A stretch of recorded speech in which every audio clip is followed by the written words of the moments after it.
Bonjour et bienvenue sur Radio CSERT, votre podcast quotidien sur l'actualité cyber du samedi 1er février 2025, épisode 176, il est 13h, je suis Marc-Frédéric Gomez, en direct des terres du Berry.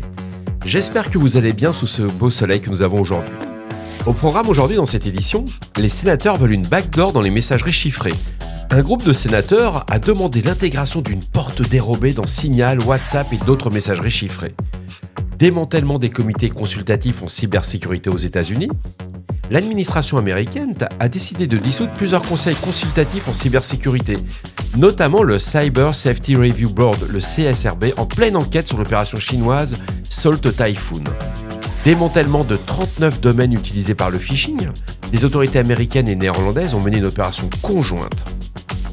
Faille Zero Day exploitée dans Beyond Trust Remote Support. Une vulnérabilité critique a été exploitée en décembre 2024 pour compromettre 17 clients de Beyond Trust, incluant le département du Trésor américain. Vulnérabilité critique dans VMware. Failles de sécurité multiples dans les produits IBM. Le CERT-FR a également signalé plusieurs vulnérabilités. Bien entendu, toutes les sources utilisées pour cette revue d'actualité sont disponibles dans la description de l'épisode.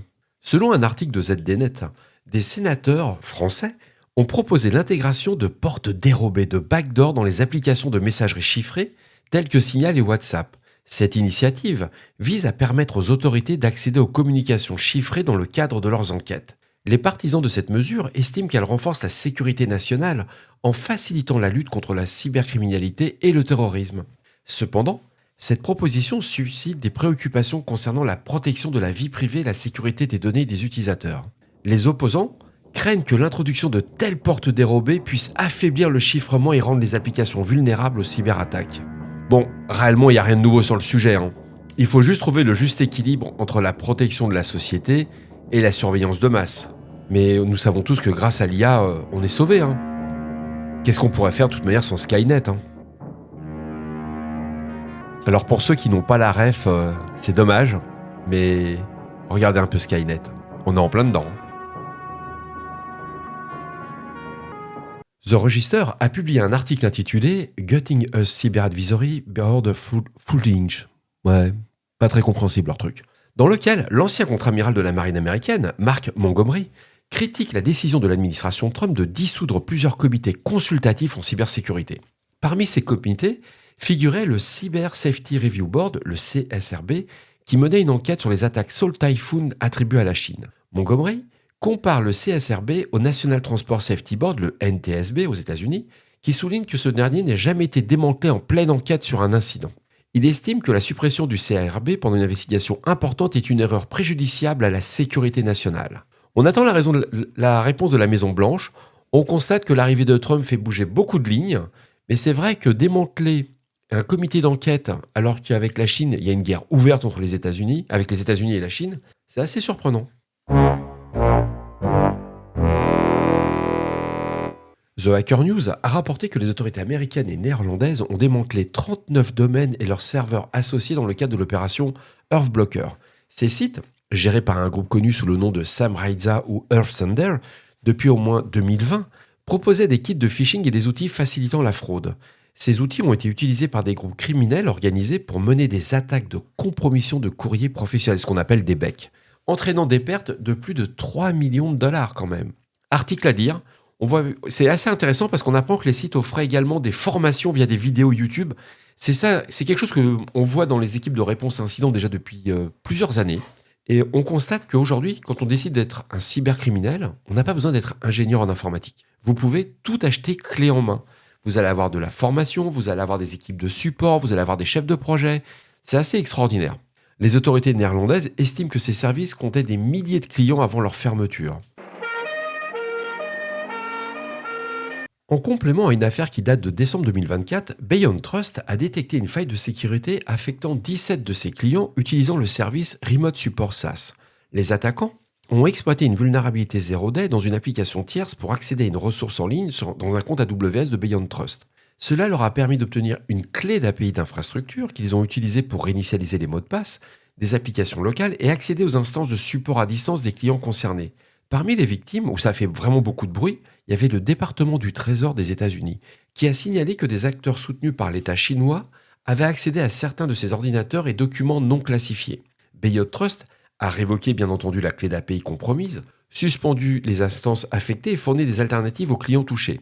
Mais ce qui est intéressant, c'est que l'enquête a également révélé 2 vulnérabilités dans les produits de Bayot Trust, identifiées sous la CVE 2024 12356 et la CVE 2024 12686, qui ont depuis été corrigées. Ce qui est intéressant dans cet article, c'est pour ça que je vous l'ai remis, on en avait déjà parlé sur Radio Cessort en décembre, c'est qu'il y a eu un complément d'enquête de la part de Hacker News. C'est assez rare, on a quelques infos supplémentaires. Bayot Trust a joué le jeu. Bravo.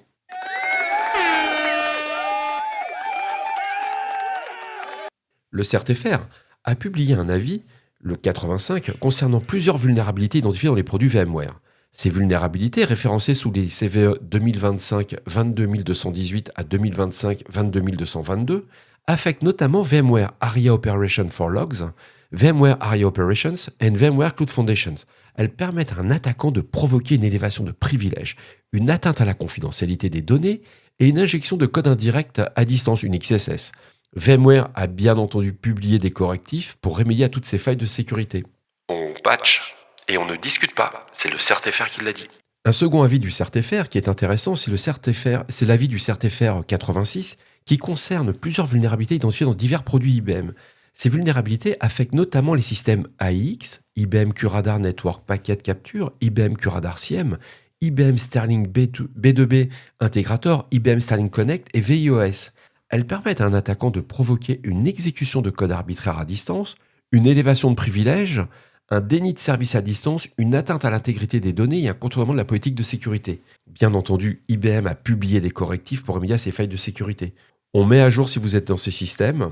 Elles sont tendues quand même. L'élévation de privilèges, ça vaut la peine d'être creusé. Et voilà, cet épisode de Radio Cesseur du samedi 1er février 2025 touche à sa fin. J'espère qu'il vous a plu, qu'il vous a apporté des informations utiles. N'oubliez pas, si vous avez des questions ou des suggestions de sujets que vous souhaitez voir abordés dans la prochaine émission, ne soyez pas timide, laissez-moi un message sur le répondeur de Radio Cesseur au 07 68 72 20 09. 07 68 72 20 09, je suis là pour vous. Petit spoil pour la semaine prochaine, j'ai préparé la newsletter, donc je suis en train de faire des tests parce que j'essaie de trouver le bon fournisseur. Je vais vous donner tous les détails, comment sont stockées les adresses email, parce que l'objectif c'est pas de se faire prendre les adresses email pour vous faire entre guillemets spammer derrière, et c'est ce qui me gêne un petit peu sur certains réseaux sociaux comme LinkedIn, c'est-à-dire qu'ils prennent vos adresses email, ils prennent tous les contacts, et j'ai aucune maîtrise. Ça, j'y arrive pas quoi. Je suis pas encore assez open à ces trucs-là. Donc dès que j'ai trouvé le bon niveau, je vous en parle. J'espère que demain pour l'épisode de dimanche, j'aurai plus d'infos. Mais là, il faut que je file faire les courses. Madame va me déchirer.